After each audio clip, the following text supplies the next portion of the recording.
Nneka could tell something was off the day Kunle started leaving his phone face down. It was a tiny change, the kind only a wife who knew the rhythm of her husband's breaths would notice. Face down at breakfast. Face down in the living room. Face down when he thought she wasn't looking. She stirred the ogi on the stove and watched him in the reflection of the aluminum pot lid. He scrolled fast, thumbs twitching like a man defusing a bomb, then tucked the phone under a newspaper when she turned. "Your tea," she said lightly, sliding a cup across the table. "Thanks," he murmured, eyes already somewhere else. "The contractor's delaying the roofing. I need to sort it." "The roofing at the new site?" she asked, testing. He took a long, performative sip. Their sons, Chaik and Nonso, burst in, slapping schoolbags together, arguing about a missing pencil. Kunle's smile returned easily for them. Too easily, too loud, like a smile he put on and forgot to take off when they left. After they hurried out, he stood to grab his briefcase. The phone buzzed. He froze. Just half a second. Then he reached for it, but Nneka was closer. The screen flashed a name she didn't know, Blossom Hibiscus, before it dimmed. Her hand lingered above it, not touching, as if a hot coal lay there. "Don't worry, I'll get that," he said too quickly, sliding it into his pocket. "It's about work." She laughed, but it snagged in her throat. "Blossom is now buying cement." "It's an app," he said, already at the door. "A discount app." "Ah," she said, smiling so hard her teeth hurt. "Odogwu-saver." He didn't catch the edge in her voice. Or pretended not to. He kissed her forehead like a man paying a toll and stepped into the bright morning. When the gate clanged, the house filled with the hum of the fridge and the high hiss of her own breath. Nneka leaned against the kitchen counter and let the questions march through her head. Who is Blossom? Why the sudden secrets? And why did she already know that whatever was wrong had started before today? That afternoon, while folding clothes, she found another clue, a receipt tucked into Kunle's trouser pocket. Lighthouse Bar and Grill, 11:42 p.m., champagne, seafood platter, 2 guests. The date. 3 nights ago. She remembered that night. Rain lashed the windows. Kunle claimed he was stuck at the site because of flooding. Her phone vibrated. A message from her younger sister, Yitund. "I'm passing by later, sis. I'll bring you that anchor you liked." Nneka typed, then deleted, then typed again. "Come." By evening the house smelled of fried plantain and stew. Yitund arrived in a floral dress, cheeks gleaming, laughter bright. She seemed to bring weather with her, the way cousins drifted in her wake, the way neighbors peeked through curtains when she passed. "See how you're glowing," Nneka said, hugging her. "Who is feeding you sunshine?" "Money is moisturizing me," Yitund sang, twirling. "Help me take a picture near your hibiscus. The light is sweet." While Nneka angled the phone, the street lamp caught a glint at Yitund's neck. A delicate gold chain with a tiny K charm. Nneka's chest went cold. She had a matching one with N, a gift Kunle had given her last anniversary. "Where did you get this?" "A boutique," Yitund said breezily, flipping her hair. "Relax, sis. Not everything is a secret." That night, the phone face down again. Kunle showered, hummed, and climbed into bed, smelling faintly of cologne he never wore for her. He turned away, scrolling under the blanket like a teenager. "Kunle," Nneka said softly, "are we okay?" He stilled. "We're fine." "You seem far." He sighed. "You know how things are. Projects. Numbers. Don't start, beg." "Don't start what?" "Overthinking." Her laugh this time had no sound. She turned her face to the wall, eyes open in the dark, listening to the tiny clicks of a keyboard he didn't realize she could hear. In the morning, Kunle left early. The bed was still warm on his side. The receipt burned in her pocket. And somewhere, beneath the hurt, a part of Nneka woke up like a guard dog, teeth bared. "I will find the truth," she thought. Even if the truth doesn't want to be found. Hook. That afternoon, the market would give her a story she could neither swallow nor spit out. Balogun Market swelled like a living thing, hawkers calling fine lace. Fresh tomatoes, radios hissing jollof anthems, the smell of sun-warmed spices, piles of wrappers like bright fish scales. Nneka moved through it with her list, head wrap tied tight, heart looser than her smile. She was pricing yams when someone hissed, "Nneka, come." It was Mama Chinyere, who knew everything that happened 3 minutes after it happened. She pulled Nneka into the shade behind a stack of basins where tongues were assets and privacy a myth. "You will not like what I heard," Mama Chinyere said, eyes shining with pity that felt like oil. "I rarely like the things you hear," Nneka replied, sharper than she intended. Auntie BC materialized, fanning herself. "We didn't want to say, but a good friend must sprinkle pepper when there is meat to season." "Speak plain," Nneka said. Auntie BC lowered her voice to a reverent whisper. "Your husband was at Lighthouse 2 nights ago. Not with a man. Not with a stranger. With someone whose face we know." Air left Nneka's lungs. "Who?" They exchanged a look that lasted a year. Then Mama Chinyere leaned in. "Her scarf looked like something from your house. Ankara with tiny gold squares. The girl was young. Fresh. Wearing gold with a tiny letter, K, on her neck." Nneka's skin prickled. "Describe her face." "Smooth," BC said. "Pretty like palm wine in a clear glass. Small gap in the teeth." Nneka felt the market tilt. Yitun's grin, a shimmer of mischief, that tiny gap she never hid, rose before her eyes. "Lighthouse is big," Nneka said carefully. "Faces are many. Scarves are sold in bundles. Please don't." "My sister," Mama Chinyere sighed. "I wouldn't speak if I wasn't sure. The man who served them is my cousin's boy. He said your husband laughed the way a free man laughs. He said the girl touched his beard like it belonged to her." The world narrowed to a point of light. Somewhere, someone shouted the price of crayfish. Somewhere, a baby wailed. It all sounded far away. "Maybe he was meeting a client," Nneka said, hating the tremor in her voice. "Is that how clients wear your wrapper and K on their throat?" BC asked gently. "It may not be what it looks like," Nneka said, grasping at dignity. Then, because the ground felt unreliable, she braced herself with anger. "And even if it is, gossip is a knife that cuts the mouth that carries it." They backed off, palms raised. "Don't be angry," Mama Chinyere said. "We only want you to open your eyes before they pluck them for you." Nneka walked away on legs that remembered how to move. She bought nothing else. Her head wrap felt tight. Her ribs, tighter. At home she shut the door and slid down it, arms wrapped around her knees. The house smelled like her, clean, ordered, steady, and it made her furious that the scent of peace could exist alongside the chaos in her chest. Her phone rang. "Ijeoma. I saw you at the market," Ijeoma said. "You looked like you swallowed salt. What happened?" Nneka told her. "Not everything, never everything, but enough for Ijeoma to exhale the way you do when a candle gutters. I've never liked how Yitund acts around Kunle," Ijeoma said. "Always too close. Always too loud. She's my sister. She is also a woman." Silence gathered between them, heavy as rain clouds. Finally, Ijeoma said, "Watch. Don't accuse. Just watch. People reveal themselves when they think no one is watching." That evening, when Kunle came home, he smelled faintly of smoke and citrus. He pecked her cheek like a brother. "Where are the boys?" "Studying," Nneka said. "How is Blossom?" He blinked. "What?" "The discount app." She smiled sweetly. Kunle laughed too hard. "Ah, that. Very helpful. Very." His phone buzzed. He stepped into the corridor, voice low. Nneka stood alone in the sitting room, staring at the space his body had just occupied. Behind her, on the console, the family portrait smiled back, Nneka's head on Kunle's shoulder, Yitund between them, holding Chike's hand. "Watch," she told herself. "Just watch." Hook. The next morning, she wouldn't have to watch long.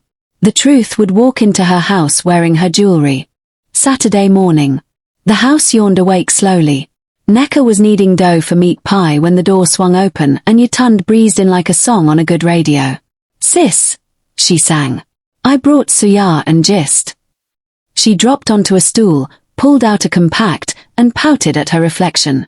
Gold hoops winked in her ears, Nneka's hoops. The same delicate filigree. The same tiny nick on the left hoop from the day Chike tugged it too hard. Those earrings look familiar, Nneka said, voice mild. Oh, maybe fashion repeats itself. Yitund pretended to examine them. So classic. They're mine. Yitund smiled without apology. Borrowed. You never wear them. I haven't worn them because I couldn't find them. See. Problem solved. Return them, Nneka said. Now. Yitund pouted. Don't be stingy. Don't be shameless. They stared at each other, the air hot between them. Then Yitund rolled her eyes, removed the earrings with exaggerated care, and placed them on the counter. Happy. When you respect my things, Nneka said, you respect me. Kai, Yitund said, laughing. You sound like our mother.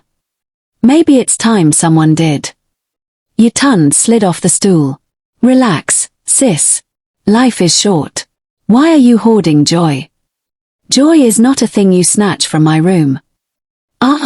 Yitund said, hands up. It's just jewelry. It's never just jewelry, Nneka said quietly.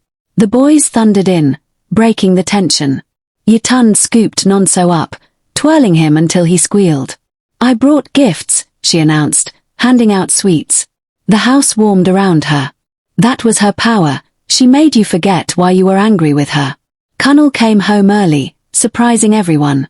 He paused when he saw Yitund, then grinned. Our superstar. Brother-in-law, she said, stretching the words like silk. He hugged her, a little too long, or maybe Nneka imagined it. Nneka was not imagining the way Yitund leaned back to look at him, eyes flicking over his shirt, fingers brushing an imaginary speck from his collar. You've started going to the gym, Yitund teased. Your shoulders are doing something. Kunle laughed. Let them do. A man must maintain. Don't maintain too much, Nneka said lightly, or other women will think you're available. Kunle kissed her cheek. Let them think and pass. When Nneka carried plates to the sink, she heard them behind her. Yitund asking about a restaurant on the island, Kunle saying he'd heard the seafood was good. A spark leapt from remark to remark, the way dry grass catches. After lunch, Nneka went to their bedroom to rest and stopped short. On the dresser sat a small crystal bottle, strawberry silk, Yitund's favorite perfume, the one she always left everywhere like breadcrumbs. The faint sweetness hung in the air, threading through Kunle's cologne. Her heart thumped once, hard. She walked back to the living room, her steps slow and precise, as if she were balancing a bowl on her head. Yitund, she said, were you in my room? I was looking for Panadol, Yitund said easily. Headache. I forgot to ask. Ask next time. Okay, head prefect, Yitund mocked. Yes, Kunle watched them with a shadowed expression Nneka couldn't read. When she looked at him, he glanced away, as if the truth lived inside her eyes and he was afraid of it. That night, lying beside him in the dark, Nneka whispered, Don't let strangers make a home in our house. He stiffened. Who is a stranger? Anyone who forgets where the door is. He didn't answer. The silence was fat with the words neither of them wanted to yank free. Hook. The next day, their mother would arrive with a warning that would scrape the shine off every polite smile. Their mother entered like an inspection. Head tie-tied with the seriousness of a court summons, wrapper knotted tight. She hugged the boys, blessed the air, then looked at her daughters the way a general examines a map. Where is your husband? She asked Nneka. At the site, Nneka said. Their mother sat, cane across her knees. Boil water for tea. My bones are complaining. In the kitchen, she spoke without looking up. You're thin in your eyes. Something is eating you. Nneka smiled without teeth. It's heat. Heat doesn't make a woman hide her ring in her pocket so it won't cut her finger when she clenches her fist, their mother said calmly, dropping sugar cubes into her cup. I'm fine, Nneka said, aware of how not fine she sounded. Their mother sipped. I saw Yitund's shadow stretching over your compound. She is here too often. She's my sister. She's also a woman, their mother said, echoing Ijioma's words, and suddenly the kitchen felt crowded with echoes. There is a reason goats don't sleep inside the yam barn. Mama, Nneka warned. Do you think I'm blind? Mama's voice softened. You forget I have watched men survive their own lies. A man can love his wife and still chase his hunger like a dog. I have eyes. I have lived. And I have ears. I heard about Lighthouse. Nneka set the kettle down a little too hard. From who? People talk. Markets breathe. Ask yourself, why are you angry at the talk and not the doing? Nneka's hands trembled. Because I don't want to live inside a rumor. Then fetch the truth, Mama said crisply, before it sets your house on fire. Do you think it's your tund? Mama's mouth hardened. I have seen the way she watches him, like a hawk measuring the distance to meet. She is my child, and I love her, but love doesn't blind me. Talk to your husband. Draw your line with iron stakes. In the sitting room, Yitun sauntered in humming, wearing Nneka's wrapper, blue with tiny gold squares. The exact pattern Mama had described in her gossip stew. Mama's eyes snapped to it, then to Nneka. Where did you get that? Mama asked, voice mild, eyes not. From the wardrobe, Yitun said. Sister knows I look better in her colors. Return it, Mama said. Now. Yitun laughed. It's family.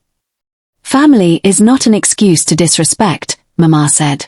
Return it, and return your steps. Visit less. Let married people breathe their marriage. Is it your house? Yitun challenged. Mama rose, cane tapping once. It's my daughter's house. And my daughter's heart. I won't let anybody break both while I'm breathing. Kunle walked in then, cheerful and unprepared. He froze at the tableau, the cane, the wrapper, the heat. Good afternoon, Mama. He stepped forward to kneel. Mama's palm hovered over his head and didn't land. Good afternoon, she said coolly. When the shepherd wanders, wolves get bold. Kunle's smile wobbled. Is everything all right? Ask your conscience, Mama said. If it answers quickly, you're safe. If it delays, be afraid. After she left, the house sagged with the weight of unspoken things. Kunle stood at the window, hands in his pockets, watching the gate as if deliverance might walk in. You told your mother to insult me, he snapped finally, turning. My mother speaks for herself, Nneka said. Why does her speaking sound like an insult to you? Because I'm tired, he said, voice rising. Of suspicion. Of surveillance. Then live in a way that reduces both. He stared at her, something dark moving across his face. Then he shook his head and walked away. Nneka watched him go, one hand on the back of the chair to steady herself, the other pressed flat against her chest to slow the animal beating there. Hook, that night, under the orange streetlight outside Ijioma's salon, a suggestion would slip into the world like a match, small and dangerous. Ijioma's salon smelled like coconut oil and secrets. Women laughed under dryers, nails flashed, gossip flowed like palm wine. She ushered Nneka to the small bench outside, where the night hummed and Okada lights stitched bright lines across the road. Tell me everything, Ijeoma said. Nneka did. The earrings. The perfume. The wrapper. The market story. Mama's warning. Kunle's anger. Ijeoma listened, face still, hands folded around a bottle of water she didn't drink. When Nneka finished, the air felt thinner. Maybe I'm mad, Nneka said, half laughing. Maybe life is normal and I'm pricking it with pins. And if life is a balloon about to burst? Ijeoma asked quietly. Do you wait for the pop to startle your children awake? What do I do? Nneka whispered. I can't accuse without proof. You watch, Ijeoma said, but not the way you've been watching. People perform when they know the audience is there. You must leave the theater. How? Ijeoma leaned in. Go away without going away. Nneka frowned. Speak plain. Pretend to die, Ijeoma said, the words landing between them like a stone. Disappearing is the only truth serum some hearts obey. When people believe there's no consequence, they sprint. When they believe there's no witness, they dance. Nneka stared, breath snagged. You're crazy. Maybe, Ijeoma said. But tell me you didn't feel something when I said it. Tell me you didn't imagine your wake, women wailing, men removing caps, and him, watching your sister, free at last. The world tilted. Nneka saw it too clearly. The courtyard crowded, the air thick with incense and hypocrisy, Yutund moving like a widow in a stolen dress, Kunle laughing low with someone in the corner when he thought no one could see. And if I'm wrong? Nneka asked, voice small. Then you learn, the hardest way, that your love is stronger than your fear. And you come back with arms open and a story about a miracle that saved you. But if I'm right, Ijeoma touched her hand. You come back with receipts, and you save your children from a house built on rot. Fake death. Nneka's mind raced. How? You collapse, Ijeoma said calmly. You have that small heart murmur the doctor mentioned. It's plausible. I know a nurse at the clinic, a marker, who owes me. She can sign something that looks official enough to make noise. We keep it short, a day, 2 at most, before it becomes a sin. You hear everything. You see everything. And then I rise, Nneka said, horrified at how the idea thrilled and terrified her in the same breath. Like a testimony, Ijeoma said. Or like judgment. Nneka laughed, a sharp, broken sound. This is madness. Madness is the medicine some diseases require, Ijeoma replied. You've tried silence. You've tried prayer. Try the truth. Nneka looked out at the street. A woman balanced a tray of oranges on her head, moving like a poem. A man sang a fragment of a high life tune to the night. Somewhere, a generator coughed and caught. What about Mama? Nneka whispered. You tell her enough so she doesn't bury you for real, Ijeoma said dryly. We will need one more person to control the crowd. Mama is steel. She will hold. And the boys? They will sleep at Mama's. You say you're traveling to a vigil. 1 night only. Nneka closed her eyes and saw her son's faces, Chaik's serious eyes, Nonso's gap-toothed smile. Fury flared in her belly when she imagined those faces crying while Yutund wore her wrapper and touched her husband's beard. Say yes, Ijeoma urged softly. And we start now. Nneka opened her eyes. The street lights doubled, then steadied. She did not trust the world. She trusted the feeling in her stomach, the same feeling that saved Chaik from running into the road when he was 3, the same instinct that told her when rains would come early. It was humming now, low and certain, like a buried engine. Yes, she said. The word came out quiet but heavy. We do it. Ijeoma exhaled, relief and resolve flickering across her face. Tomorrow night. I'll speak to a marker. You will be at church during evening service. You will feel dizzy, you will sink. People will panic. An ambulance will arrive. Paper will be signed. You will not be dead. But the world will believe you are. For 1 night. For 1 night, Nneka echoed. Not more. Not more, Ijeoma promised. They went over details until the sky softened. How to hide her phone. How to keep her ring.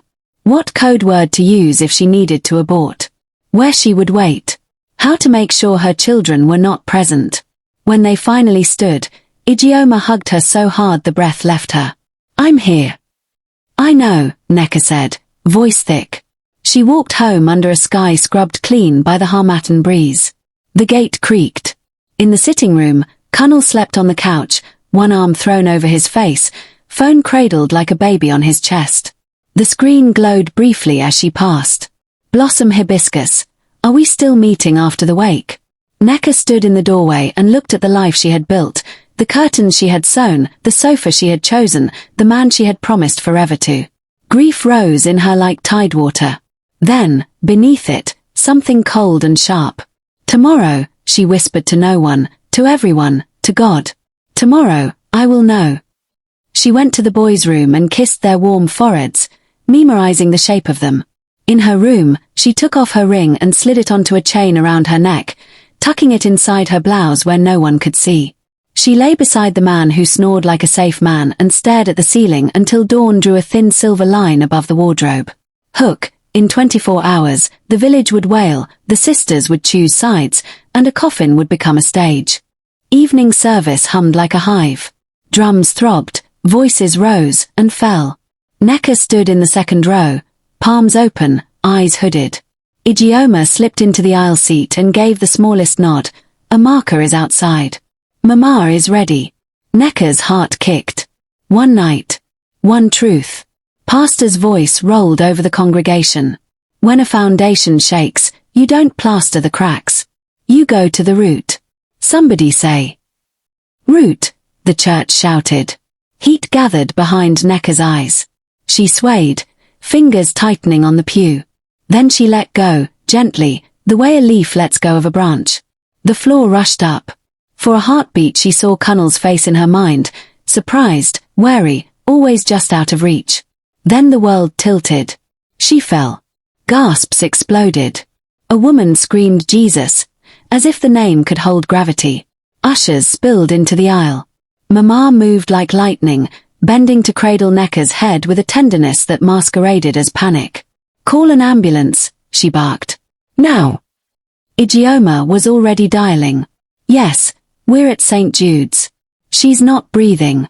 Please, she lifted her eyes, and for a second, her gaze met Nneka's fluttering lashes. The plan flickered between them like a secret handshake. In minutes, sirens split the night. Nurse Amaka jumped down, face composed, hands efficient. She slid an oximeter on Nneka's finger, pressed a stethoscope to her chest, did the performance they had rehearsed. Pulse is thready, Amaka said for the crowd's benefit. We must go now. They lifted Nneka onto the stretcher.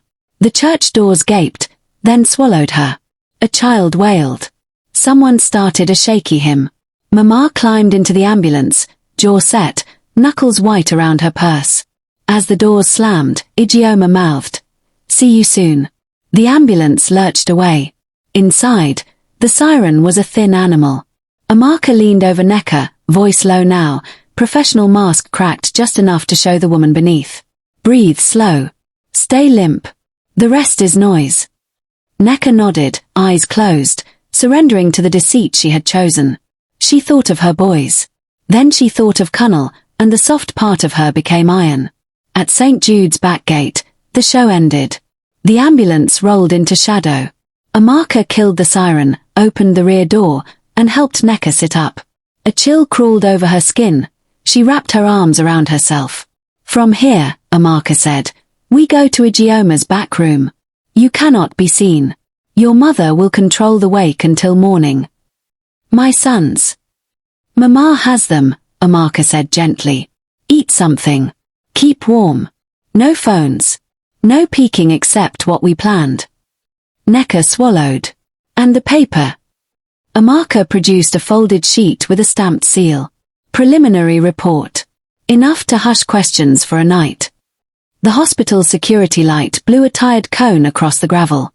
In that dimness, a car idled, windows tinted, engine soft. Ijeoma leaned across to open the door. Get in.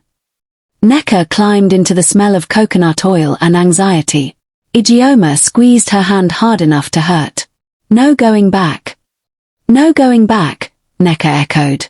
They drove a back route to the salon, lights off, whispers only. In the tiny storeroom, among cartons of relaxer and packs of synthetic braids, they laid a thin mattress. Mama's old woven wrapper became a blanket. A small crack near the window lip let in air and the murmur of a city that refused to sleep. Ijeoma put water to boil on a small gas ring. The wake will start before midnight. Mama will call on video. I'll keep the line low and steady. You will hear everything. If I need to move the phone, I'll stuff it in my jeel. Nneka gave a thin laugh. I never knew I would measure love by ringtone. Tonight, Ijeoma said, handing her a mug, you measure by truth. Nneka sipped. The tea scalded her tongue. She didn't mind. Outside, motorbikes stitched sound through darkness.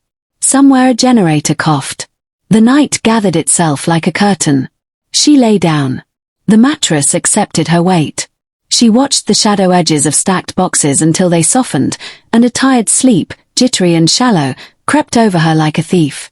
Hook, When she woke, the village would be at her door, crying, praying, and auditioning grief. By 11, the compound swelled with plastic chairs, kerosene lamps, and grief in different accents.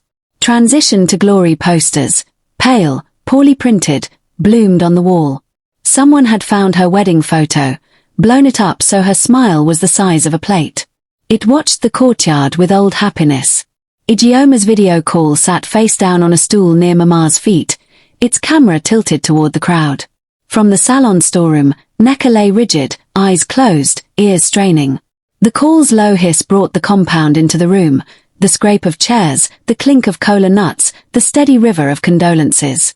Too young, a woman sobbed into a handkerchief. A good wife. Never trouble. The heart, another murmured. It's always the quiet ones. Between sobs, whispers bled. Did you hear about Lighthouse? I heard, but God is judge. Her sister has been shining in this house like kerosene. Mama's voice, firm as a doorframe. Please, no more talk. We are here for prayers. Kunle coughed into a cloth, then let out a howl that startled even the mourners. It rose and fell like a siren, theatrical and wet. My wife, he cried. My pillar. Nneka, don't leave me. Aunties rushed to him. Men patted his back, eyes tight, mouths pursed. He shook, clutched his chest, fell to his knees, then paused long enough to glance sideways. The glance had weight. It went searching. It landed. On Yitund. From the phone's angle, Nneka could not see faces. But she could hear a slight intake of breath, the shift of a body toward a body, the kind of hitch in a laugh that says we are rehearsing what tomorrow might look like. Igioma's voice, soft but close to the microphone. Mama, drink water. Mama exhaled. If the earth were honest, she said low, half to herself, it would open and swallow some people today. The hymn started, old, familiar, full of vowel and ache. Abide with me, fast falls the even tide. A group of young men arrived with a canopy and more chairs, clattering them into place. Children ran in circles until someone hissed and snapped fingers. The lamps hummed. Shadows leaned and straightened. Near midnight, a small committee peeled off, a man with a notebook, an elder with a walking stick, a woman with a scarf as wide as a flag. They approached Mama. We will speak to burial arrangements, the man said. Tomorrow, the elders will meet. The body is at the mortuary. At St. Jude's, Mama said evenly. We will keep the wake here. Kunle sniffed loudly, then cried again, as if remembering that crying was his role. We must give her honor, he sobbed. She deserves everything. Yes, the elder agreed. She deserves truth. The word hung in the air like incense. People looked everywhere except where it pointed. Back in the storeroom, Nneka pressed her palm against her mouth to cage the sound rising in her throat. The tea had gone cold. The mattress creaked. The phone screen warmed her ear. Hook, before dawn, the performance would reach for a partner, and Yitund would step into the light. By 1 a.m., the courtyard had turned into a stage, women wailing in waves, men leaning into solemn nods, teenagers sneaking glances at their phones between prayer choruses. Kunle sat in the front row, white kaftan unbuttoned, hair disheveled, grief curated. He slammed a hand on his knee.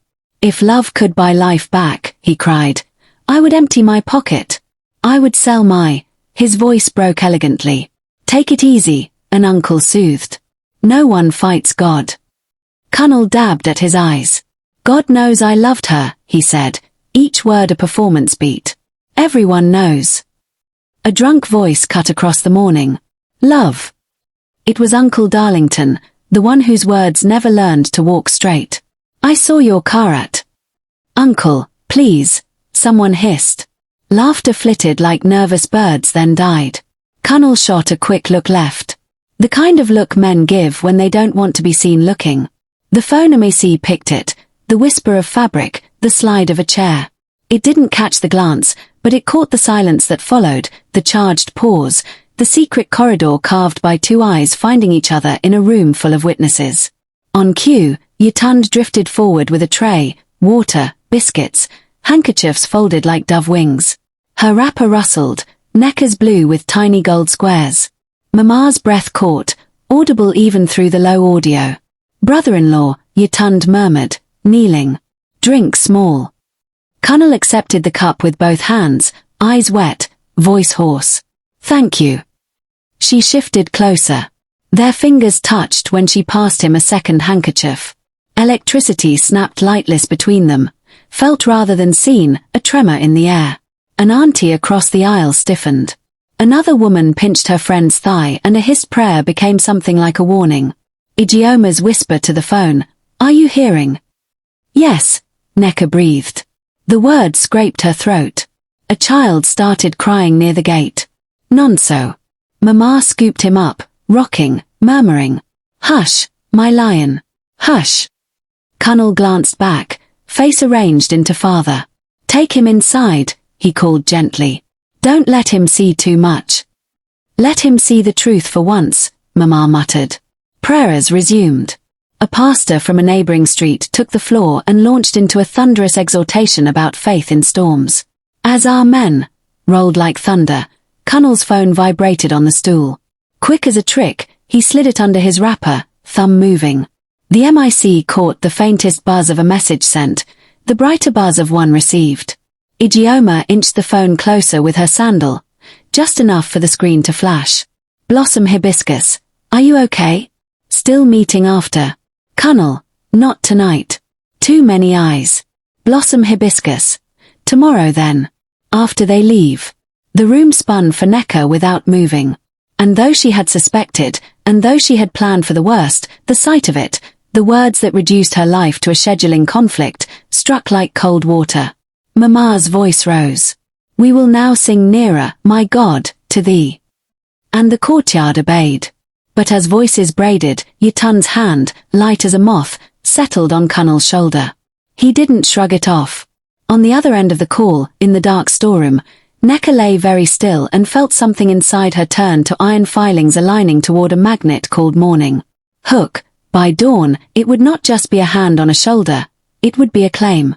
Roosters hadn't crowed yet when Yatund stepped out of the inner room wearing Nneka's wrapper tied with a widow's knot and Nneka's coral beads at her throat.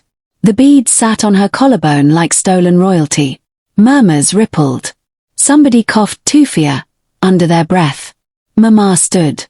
The cane in her hand tapped once, twice, the sound of a judge calling a court to order.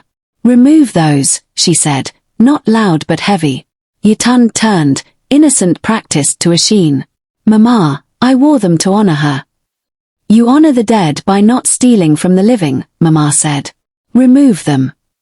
Kunle intervened, palms up, too quick. "Please, Mama.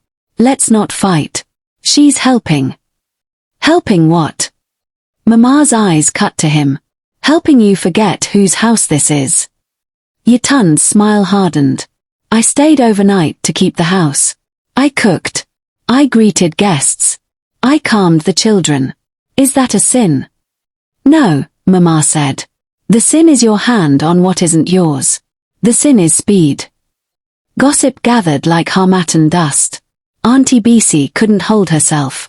"Even I, who am ordinary, know a widow must not wear the wife's beads before the grave is dug." "I am not a widow," Yatund snapped, color rising.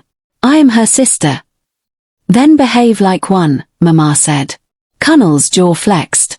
"Everyone, please," he said, the peacemaker costume slipping, impatience leaking through.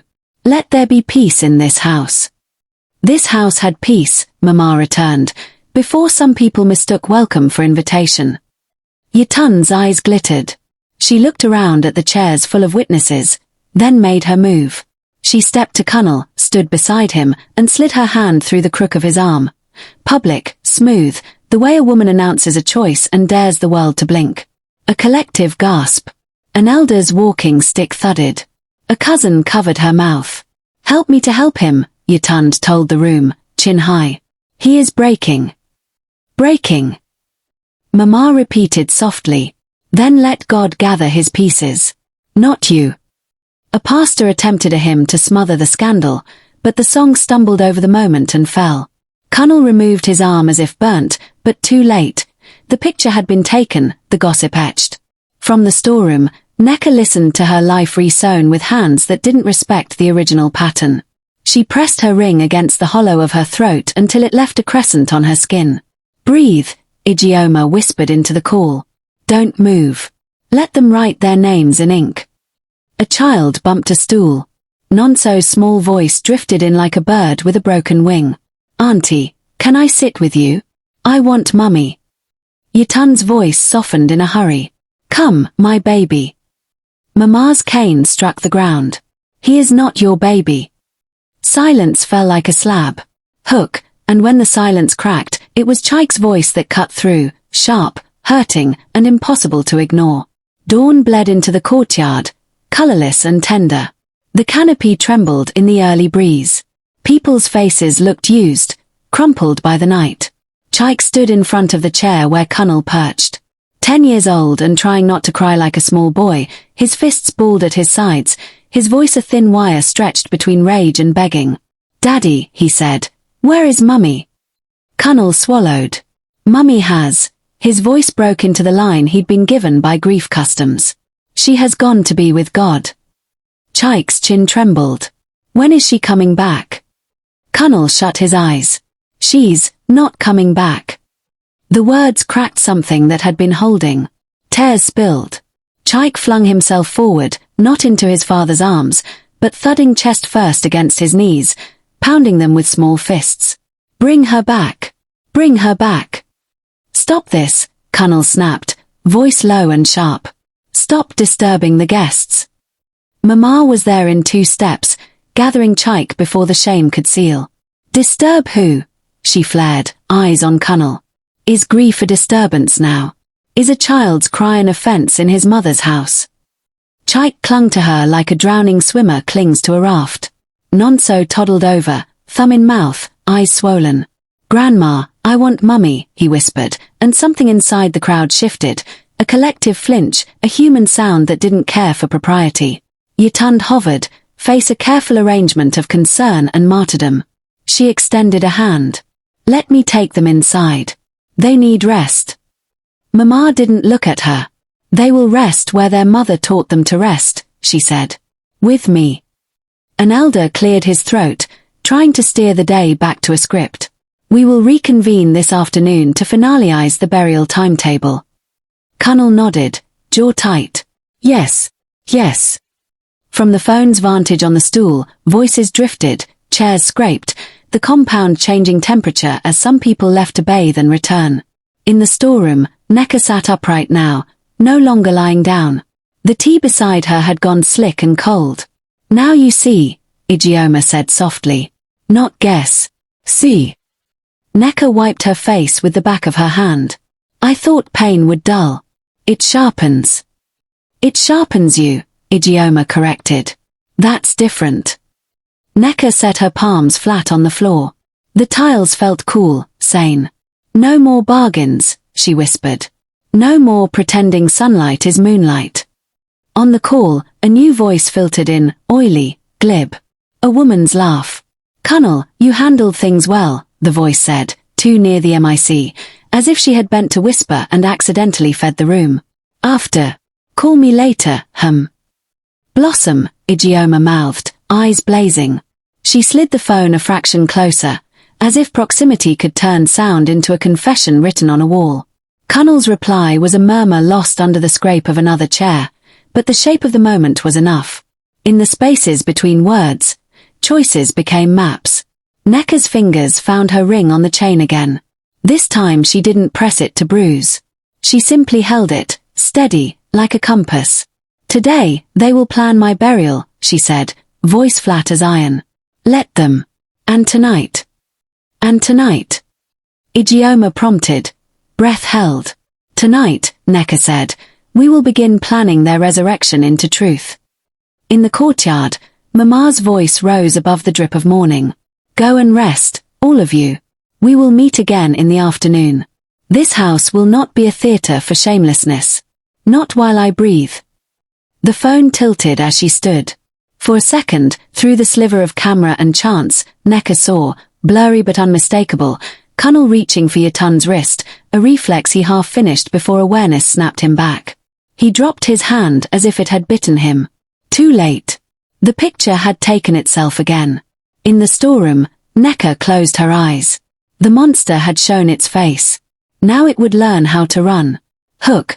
By the time the elders gathered that afternoon, the fight for property, legacy, and the truth would boil over, dragging more secrets into the light than anyone planned to carry. By afternoon the sun sat like a judgment over the compound. Chairs returned, elders arrived in slow, measured steps. The council head, BY, set his staff beside him and cleared his throat. "We are here to discuss land, gold, and legacy," he said. "Not gossip. Not heat." Kunle straightened, white kaftan crisp again, his grief ironed smooth. "I am her husband," he began, voice steady. "Whatever she leaves, I will steward for our children." A murmur of agreement rolled. Husband still a spell in places where paper meant less than proverb. Mama's eyes did not blink. "Stewardship is not a feeding bottle," she said. "We will not watch you drink until it is empty." An aunt from Kunle's side, Auntie Shade, chimed in, syrupy. "Mama, you are grieving. We will help. The farmland near Odo Stream. We can sell it quickly. I have a buyer. Before expenses swallow us." "The land feeds my grandchildren," Mama replied. "We don't sell the yam barn to buy salt for one day." BY lifted a palm. "Does the land belong to the woman or the man?" Kunle spoke before breath finished leaving the elder's lips. "To us. Married people do not divide their heart in two." Mama tapped her cane lightly. "Some things were bought in her name, with her widow's cooperative money, before your projects learned to crawl." A different elder, Chief Nana, adjusted his cap. "Bring papers." Mama nodded to Ijeoma, who slipped inside and returned with a faded envelope from Nneka's locked trunk, opened earlier when they fetched wrappers. Inside lay photocopies, a deed for the Odo farmland with a neat signature, Nneka Enyanmu, and a small ledger noting gold purchases over 4 years. Kunle's jaw ticked. "Copies," he said softly. "Anybody can print paper." "Bring yours," Mama challenged. Kunle reached into his folder with the flourish of a magician pulling a rabbit. He produced a transfer agreement, dated a month ago, ceding management rights of Odo farmland to Kunle Adebayo. Signed, shakily, Nneka A. The room inhaled.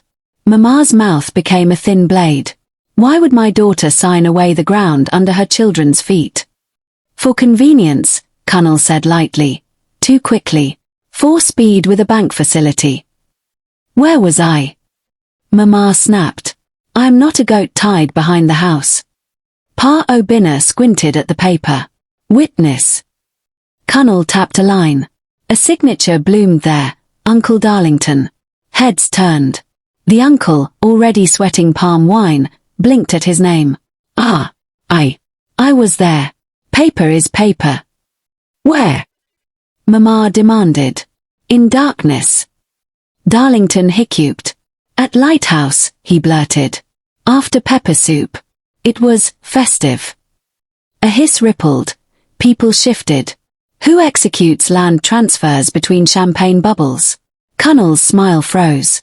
From the low-placed video call, the MIC caught a new sound, the dry crackle of certainty in Mama's voice. "You gave a drunk man a pen to rewrite my daughter's life." The staff of BY tapped twice. "This paper is crooked. We will not validate crooked paper." Kunle's nostrils flared. "Are you calling me a liar?" "I am calling this unfit," the elder said. "Until the body is in the ground and the air is clearer, we will freeze every sale, every gold, every account. We guard the children." Yatund, who had been quiet at the edge, let out a small theatrical sigh. "Can we spare the man? He is grieving." "Grief does not excuse hunger," Mama shot back. Kunle's hand slipped under the table, phone humming against his thigh. From the feeding call, Nneka heard the tiny click as he typed.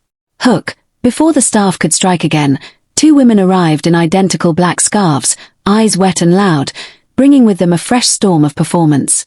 They swept in like a moving chorus, Amarachi from the Traders Union and Ngozi, who always borrowed lace and never returned it, faces slick with tears, arms open for hugs that doubled as searches. "Ha! Our sister. Amarachi wailed, collapsing near the framed wedding photo. She was my best friend. You called her Madam Poverty 3 market days ago, someone muttered. Ngozi wore pity like perfume. I couldn't sleep, she sniffed loudly. I cooked jollof. I brought drinks. We will manage the kitchen. Within minutes they had managed the kitchen into a private pantry, tucking away bottles, whispering over pot lids, reshuffling meat into smaller bowls that fit into large handbags. Their grief left grease prints everywhere. Nneka listened from the storeroom, the phone's audio picking their whispers when they thought the room was their confessional. See those coral beads on your ton's neck? Ngozi whispered. If you know, you know. Amarachi giggled through tears. I know more than you. She told me weeks ago. If Nneka leaves the way she is threatening, you will see how life will change. Leave. Ngozi echoed. As in divorce.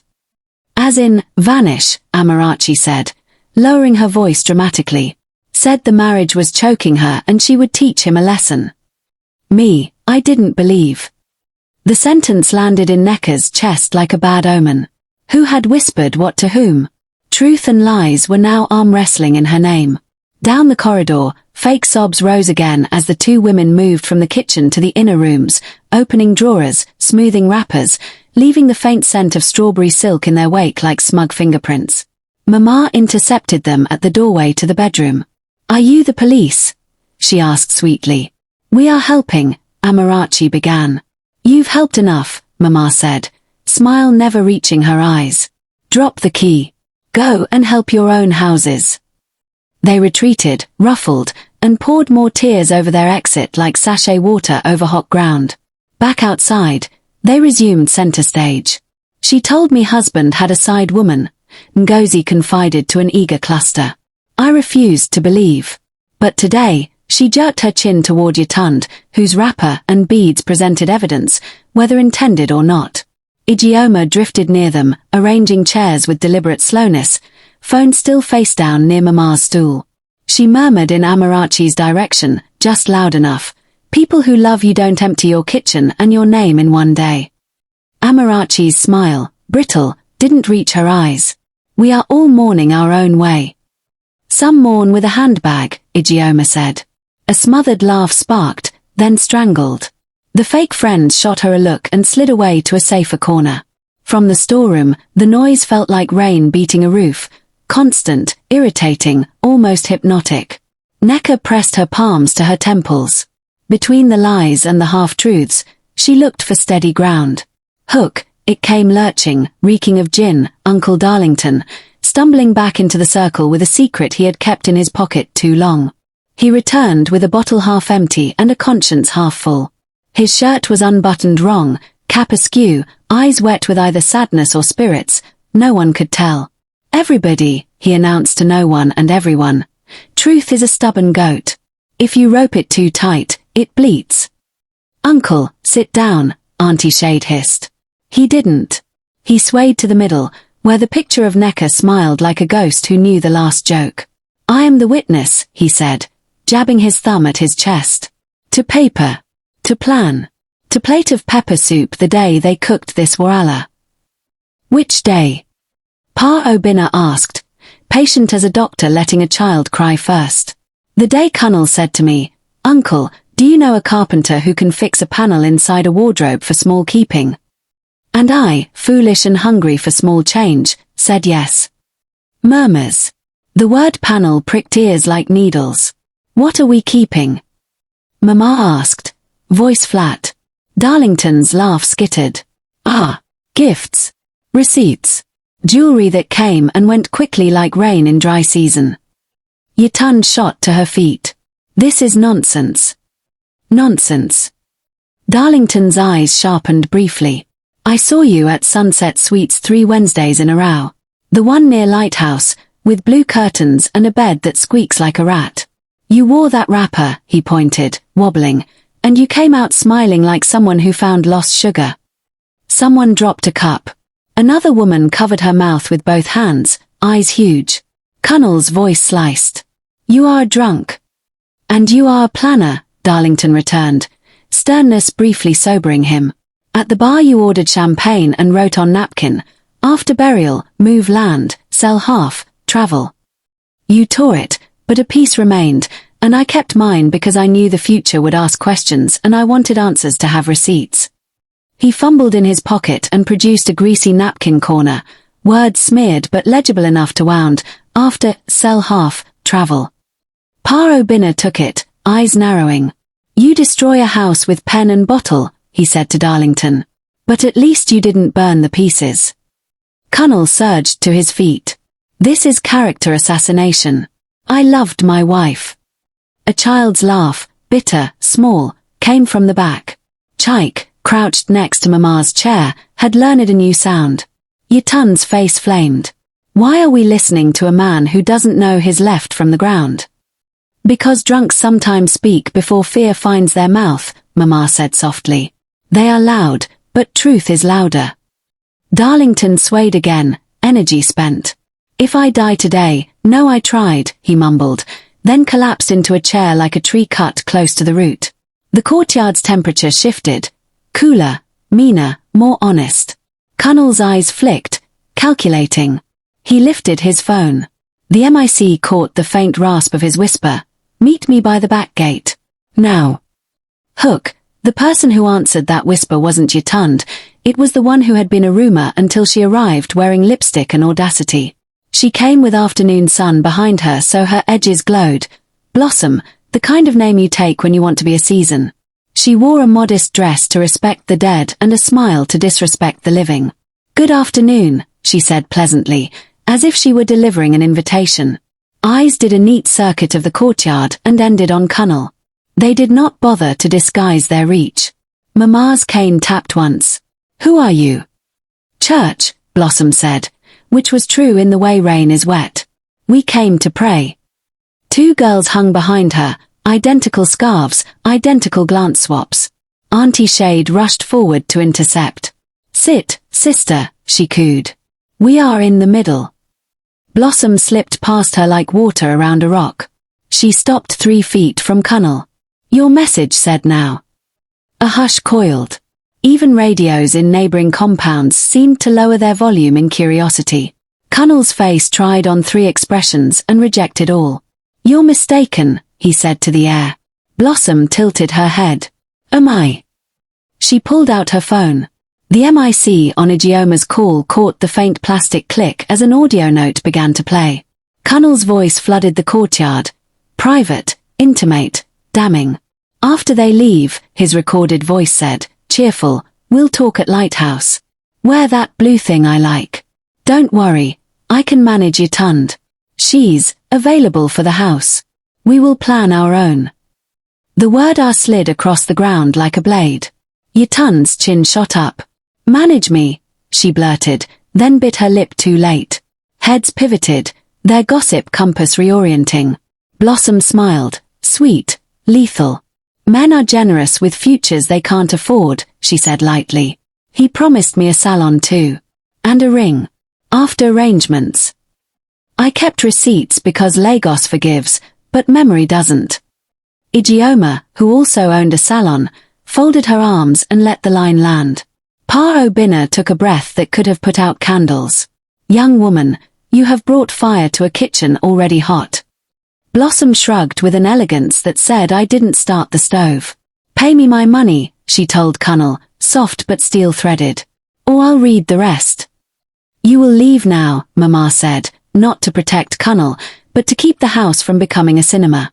Blossom met Mama's gaze and recognized iron when she saw it. She slipped the phone back into her bag, smiled at the room like a hostess who had introduced the evening's entertainment, and withdrew with her 2 shadows. Kunle finally found Anger's costume and put it on. "Lies," he snapped, pointing after Blossom's retreat. "Edited audio. Deep fake." "Deep fake," someone echoed, delighted. "Is that not film?" The elder who rarely spoke, Elder Chukwemeka, lifted his hand. "Silence," he commanded, and silence obeyed. Truth does not need permission to walk. It has arrived, pulling more truth behind it like a net. We will not argue with nets. We will let them drip and see what fish fall out. Eyes followed the drip. They found it in the doorway where Yatun stood, not defiant anymore, not coy, just cornered. She swallowed. Mama did not move. Some people have decided to build a house on a grave, she said, voice low and ringing. Let them finish mixing their cement. Hook, as dusk thickened, the cement mixers stole away to the corridor behind the kitchen, thinking the world had gone home. But the world was listening. The corridor behind the kitchen smelled like wet ash and onions. The generator hummed just enough to blur voices for anyone not listening closely. Nneka was listening closely, the phone call still live and tucked under a stack of hymn books near the corridor alcove where Ijeoma had forgotten to retrieve them. Kunle's whisper was raw. What stunt was that? He hissed. Yatun's whisper cut back. Your stunt invited it. Manage me. You said that to her. I said what she needed to hear, he snapped. Same with you. We were supposed to be smarter. Smarter. Yatun's laugh was small and mean. You paraded me in her wrapper. You texted during the wake. You told your drunk uncle to sign crooked paper in a bar. Keep your voice down, he said. They'll hear. Let them, she said, but lowered it anyway. So what now? The elders froze the land. Mama is a wall. Your blossom is collecting audios like trophies. Relax, he soothed. Walls have cracks. We sell what we can quiet, the gold first. The man from Marina will buy in cash.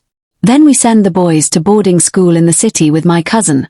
Mama cannot meddle if they are far. After 40 days, when this crowd is done acting saints, we move, sell Odo in pieces. Lawyer will draft new papers with a different witness. And me. Yatun's voice went soft, wanting. You still said, after. After we bury, we travel, he said, and there it was, the same line from the napkin, now spoken without shame. 2 weeks. Ghana. Fresh air. And marriage. She pushed, barely breathing. Kunle exhaled. We will formalize later. For now, we move. You help me hold the house. Cook. Keep Mama at bay with niceness. Cry small. You're good at crying. Silence expanded. When it snapped back, Yatun's voice had changed. It carried the careful tremor of a woman stepping off a cliff because the person below promised to catch her. I can hold the house, she said. I can cook. I can smile. I can cry. But if you leave me for that girl with lipstick, I will scatter your life with my tongue. You're not a fool, he said. You know where your bread is buttered. Your bread, she corrected, with a small defiance. And my butter. Footsteps scuffed nearby. A woman coughed. They stilled. Then voices passed on and their conversation resumed, even lower now, even uglier. Chaik is too stubborn, Kunle muttered. He looks at me with his mother's eyes. We will send him first. Nonso is soft, Yatun said. He will bend. Good, Kunle murmured. Pack a small bag for me for tonight. I need to step out.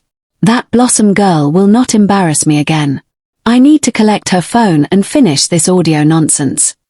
You go to her, Yatun said, jealousy flashing like a match, on the night of your wife's wake.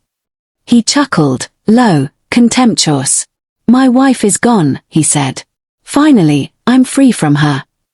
The sentence hit like a hammer on glass. In the storeroom, Nneka didn't feel her body for a moment. Only the sound. The words. Finally, I'm free from her. Ijeoma's hand found Nneka's in the dark and crushed it. Both women were shaking.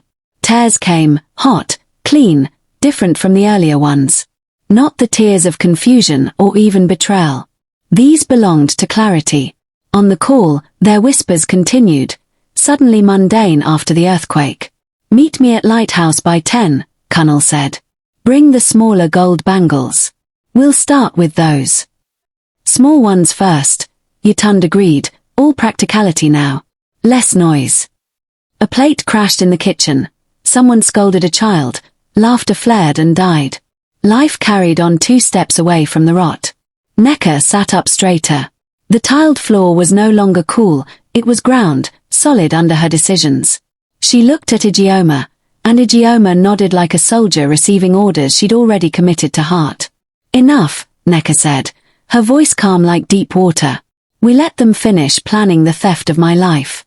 Then tomorrow, she touched the chain at her throat, feeling the ring press back like a pulse. Tomorrow I get out of that coffin, and I take back my name. Ijeoma's eyes glistened. I'll wake Mama. We set the stage. Set it, Nneka said. And bring the children close. Let them see the kind of truth that can't be lied over. She lay back down, not to sleep but to wait, the night pressing against the window like a witness trying to fit its face through a small crack. Hook, dawn would bring drums and dust, and a coffin lid that refused to stay closed. Morning broke loud. Drummers tightened skins with spit and twine. Women's ululations skittered over zinc roofs. Dust rose and glowed in the sun like incense. The compound had become a pageant of grief. White caps, black scarves, a canopy that snapped in the Harmattan breeze. A pickup rolled in bearing a simple wooden coffin from St. Jude's. 2 young men lifted it down and carried it to the parlor for last respects. Someone had draped it with Nneka's favorite wrapper, blue, tiny gold squares, claiming it as if fabric could bless wood. Mama stood as straight as a boundary line. Beside her, Ijeoma adjusted her jewel and kept her face still. Nurse Amaka slipped in through the back, eyes cool, palms steady. The choreography they'd rehearsed was about to meet God and gossip at the same time. Final viewing, Pa Obinna announced, staff resting like punctuation. Women surged, then steadied themselves into a queue. Children were shooed away, though they came back in through gaps like stubborn thoughts. Chaik gripped Nonso's hand so tight the boy winced. We will stand where Grandma stands, he whispered. In the parlor, fans churned hot air. The coffin sat on 2 trestles, lid loosely fastened with brass pegs for easy adjustment. The unofficial undertakers stepped aside. Amaka touched the lid like a musician greeting an old instrument and nodded. Once, at Ijeoma. Mama spoke, not to the room, but to the universe. Let truth not be shy in this house today. Ijeoma's fingers found the edge of the lid and, amid the low wails and the high prayers, lifted. The room inhaled. Inside, Nneka opened her eyes. For a second sound disappeared. Then it returned all at once, screams, a dropped plate, a hymn that broke into startled sobbing. Someone shouted Jesus, as if summoning a ladder. Someone else bolted for the door and collided with a plastic chair, which popped like a scolded child. Nneka sat up slowly, ritual calm, like dawn sits up from the horizon. The chain at her throat flashed, her wedding ring glinting where it hung. She swung her legs over the side and stood. The room took a step back as one body. Mama didn't move. She was the first to breathe again, the first to reach. She gathered Nneka the way a midwife gathers a miracle. Welcome back, she whispered, eyes wet and fierce. From the land of lies. Chaik's wail cracked something open. Mummy. He lunged, dragging Nonso with him. They collided with Nneka's knees, clinging, their small shoulders shaking. She bent, held them, inhaled the deep, salty truth of her son's hair, and understood that all the madness had been for this exact moment. At the door, Kunle froze. His face emptied of architecture, no angles, no plan, just a man stripped down to pulse. Nneka, he croaked. She straightened, smoothed the wrapper someone had dared to drape on the coffin. Present, she said coolly. Count your blessings. Behind Kunle, a whisper flared and spread like kerosene. Resurrection, juju, testimony, trap.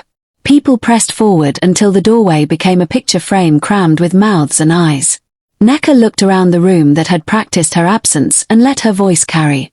The dead do not speak, she said. But I am speaking. Hook. Before she could finish the sentence, Kunle staggered forward, knocking a stool, reaching with shaking hands, the performance of a widower colliding with the proof of his own lines. Kunle touched her shoulder as though expecting his palm to pass through smoke. It met flesh. He reeled. Then he fell, backwards, graceless, catching himself on an elbow. The crowd made a sympathetic sound and then a skeptical one, like a choir unsure of the key. I thought you were, he stammered. Gone. Nneka supplied. So did I. Last night I attended my own mourning.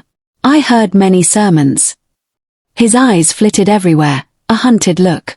Nneka, I was broken. Ask anyone. I cried. You cried on schedule, she said. You cried between texts. A hush slid into the room. Ijeoma stepped forward, phone in her palm. Since truth needs a microphone, she said, let us put it on speaker. She hit play. Kunle's recorded voice filled the parlor, damp with certainty, slick with planning. After they leave, we'll talk at Lighthouse. Wear that blue thing I like. Don't worry, I can manage Ytund. She's available for the house. We will plan our own. A gasp rippled. Ytund, at the back, went wax pale. Fake, Kunle blurted. Edited. Like this? Ijeoma asked, swiping. The next file was earlier, the corridor confession they'd captured with the phone tucked under him books. Kunle's voice, lower. Small ones first, the gold bangles. Less noise. Send Chike to boarding. After 40 days, we sell Odo in pieces. Finally, I'm free from her. Silence landed with weight. Even the fan seemed to hesitate. Nneka looked at Kunle with a tenderness more dangerous than rage. I loved you, she said softly. I treated the house like a sacred bowl. You used it to wash your hands. He crawled forward, hands open, face rearranging itself into apology. It was confusion, he pleaded. The devil. Blame the devil for power failure, Mama snapped from the doorway. Not for a man's choices. Kunle ignored her, focused on the one woman who had always given him the benefit of doubt. Forgive me, he begged, grabbing for Nneka's wrist. For the children. For us. She withdrew her hand. You don't get to say us like a spell, she said. Words are receipts. He wept, real, now, because the script had burned away and skin felt fire. I was stupid. Stupid is a seed, Nneka said. You watered it with lies. Pa Obinna knocked his staff once, calling the room back from the edges. Enough, he said. We will take this to the courtyard. Sunlight is a judge. Kunle tried to stand and misjudged his strength. He sat hard, breathing ragged, face damp, the image of a man watching a house he thought he owned empty itself, furniture carrying itself out the door. Hook, as they moved toward the courtyard, a hiss rose like steam, Ytund pushing through bodies, bracelets clinking, mouth set, eyes flashing with the last weapon she thought she had. The courtyard received them like a stage ready for its last act. Chairs scraped, necks craned, gossip perched with its wings half open. Ytund stepped into the center, chin high, wrapper tight, coral beads bright, every borrowed thing suddenly heavy. What of my own pain? She demanded, voice quivering on purpose and then for real. I loved this family too. I cooked. I watched the children. I was there when she faltered, even her sentence lost her. You were there, Mama said evenly, the way termites are there when a house is asleep. Ytund flushed. Sister, tell them I am not a devil, she begged, turning to Nneka, trying to jump back into the old choreography where tears bought time. Nneka's eyes did not soften. You wore my wrapper to audition for my life. I was weak, Ytund whispered. He promised. Her gaze skittered toward Kunle. He looked away. Laughter, small, cruel, sprinkled the edges. Auntie Bisi shook her head. Promises are cheap until they are written on paper and blessed by God, she said. You took a rumor and braided it into a crown. Enough mouth, a youth growled, anger hot and simple. He stooped, picked a pebble, threw it at the ground near her feet. Another followed. Not at her body, at her shadow, at her temerity. Women snapped fingers and scolded. Leave stone. Use sense. But the message flew heavier than pebbles ever could. Go, Mama said, knife soft. Before your shame learns to speak with a microphone. Ytund's eyes filled. Where? She asked, small at last. Where people remember your name without adding mine, Mama replied.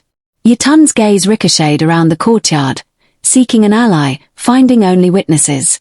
She took a step backward, then another, then turned. Insults followed, some like thorns, some like prayers that had lost their way. No hands touched her, but the air pushed. She stumbled out through the gate and into a street that had already composed a song about her. In the doorway, Blossom watched, uninvited, inevitable, lips pressed, eyes calculating a new math. She turned away before anyone could aim words like darts at her too. Nneka exhaled, a sound like something untying. Chike squeezed her fingers. Nonso leaned into her thigh, thumb in mouth, his little chest finally easing. Hook, as the dust settled, the elders formed a half-circle around Kunle, and Paro Binna lifted his staff, court in session, judgment ready to put on its sandals. Bring a chair, Chief Nana ordered. They brought a low plastic one, the kind that makes tall men sit humble. Kunle lowered himself, hands on his knees, gaze fixed on a spot of dust and regret. Paro Binna's voice carried in tidy sentences. We are not police. We are conscience. Elder Chukwuemeka added, but conscience bites harder when a man pretends not to hear. He turned to Nneka first. Daughter, will you speak your intention? Nneka's voice was calm enough to set cups on. I will not remain in his house, she said. I will keep my name, my children, and the land I bought with my sweat. Murmurs, some approving, some uneasy with any woman saying no that cleanly. Mama's cane tapped once. She will stay with me for now. Noted, Paro Binna said. He faced Kunle. You will listen. You will not perform. Kunle nodded, throat tight. First, Chief Nana said, the Odo farmland, owned in her name, remains hers. The paper you paraded is crooked, the witness was drunk, the place of signature a bar. If you try to sell in pieces, we will gather in pieces and rebuild it with you watching. A ripple of laughter, dark, satisfied. Second, Paro Binna continued, the gold. Any piece removed from this house since yesterday will be returned by sunset. Not to a man. To Mama and Ijeoma, who will count and record. Ijeoma's smile showed teeth. Third, Elder Chukwuemeka said, the children, Chike and Nonso, remain with their mother and grandmother.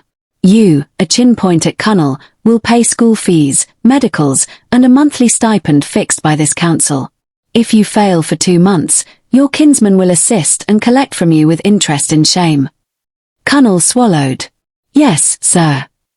Fourth, Paro Binna said, you are suspended from men's council gatherings for a year. Your titles are cold. No drinking at front seat. No speaking first. You will apologize, to your wife, to your children, to this courtyard, for making us rehearse grief and then attend a play about greed. The courtyard hummed with approval, that justice sound that is part purr, part thunder. Amaka stepped forward. For the record, she said, the preliminary report I signed last night was to stop a stampede. If anyone wishes to accuse me of juju, I will show my nursing license and my sense. You acted to prevent worse, Paro Binna said. We thank you. He turned back to Kunle. You may speak. Briefly. Kunle stood, legs shaky. He faced Nneka but could not lift his eyes above her chin. I am sorry, he said, the word small for the work it had to do. For lying. For planning to steal. For making our children cry. I cannot ask for forgiveness, I can only wait for it to pass by me someday and decide whether to stop. Nneka listened without nodding. When he finished, she did not answer. Some silences are complete sentences. Paro Binna lifted his staff one last time. Judgment stands, he said. Go and arrange yourselves like people who understand daylight. Hook, and with daylight fully on the compound, a new arrangement began. One that required Nneka to choose not just survival, but direction. Afternoon softened. The canopy cast a kinder shade. Women reboiled jollof. Children dared laughter at the edges again. The coffin sat open and empty, a prop that had served its purpose and could now be forgiven for being wood. In the inner room, Nneka folded clothes into 3 piles. Take, leave, give away. The act felt surgical, not sentimental. Chike brought his schoolbook, placed it on the take pile with seriousness. Nonso brought a toy car, then took it back, then brought it again and tucked it under his brother's book. Mama leaned in the doorway, watching the small economy of a life being edited. You can stay as long as you need, she said. I'll start at yours, Nneka replied. 2 weeks. Then I'll move back, To my own house. With locks that remember who owns them. Mama nodded, satisfied. And the land? We plant cassava and pride, Nneka said, a smile tugging at the corner of her mouth for the first time in days. Maybe start a women's cooperative named after Grandma Adana. We'll teach saving and land papers. No more signatures in bars. Ijeoma glided in, a ledger under her arm and mischief in her eyes. I drew up a simple accounting for the gold, she said. Everything tallies, except one bangle. I went to Blossom. She gave it back with an apology too elegant to be true, but she gave it. Let her keep her future, Mama sniffed. She will need both hands. From the doorway, Paro Binna called softly, Daughter. Nneka stepped into the yard. The elders stood. The council had changed its formation, not around Kunle, but around her and the boys. It felt like a corridor, not a trap. Chief Nana cleared his throat. If you decide to take the legal road, he said, careful with the word legal, we will stand as witnesses. But if you choose only to stand and walk, we will still stand, with you. Nneka inclined her head. I will walk first. If the road cracks, we'll call the law. Kunle hovered near the gate, a deflated figure. He looked as if he wanted to speak again, but Chaik stepped in front of his mother without looking at him, an instinctive guard. Kunle lowered his eyes and said nothing. Silence had finally found his mouth. On the veranda, someone started to quiet him, not the thunderous kind from last night, but a steady, working tune, the sort of song women sing when sleeves are rolled and harvest is ready. Voices joined, thread by thread, weaving something that felt like after. Nneka fastened her chain. The ring lay warm against her skin. She didn't put it back on her finger. Some circles remain broken in order to set you free. She lifted Nonso to her hip and took Chaik's hand. Mama and Ijeoma flanked her like bookends that know the weight of the story they keep upright. They stepped out into the street. The village that had screamed now watched, then parted, then walked with them a little way, as if escorting them to the border of a new map. At the junction, Nneka paused. The air tasted clean. She looked back once, not for permission, but to register the lesson. Kunle stood small under the gate he used to fill, Yatund was nowhere, and the coffin was a piece of furniture that had failed to become a prophecy. Ready? Ijeoma asked. Ready, Nneka said. They turned toward Mama's house, toward Odo farmland, toward a future that would require paperwork and patience and planting. The boys chattered about cassava stems and football. Mama began to list which neighbors had strong backs and fair hearts. Ijeoma mapped out the co-op meeting on market day. Above them, the sky was a hard, generous blue. No hook. Just a door. And Nneka, holding the key. The end.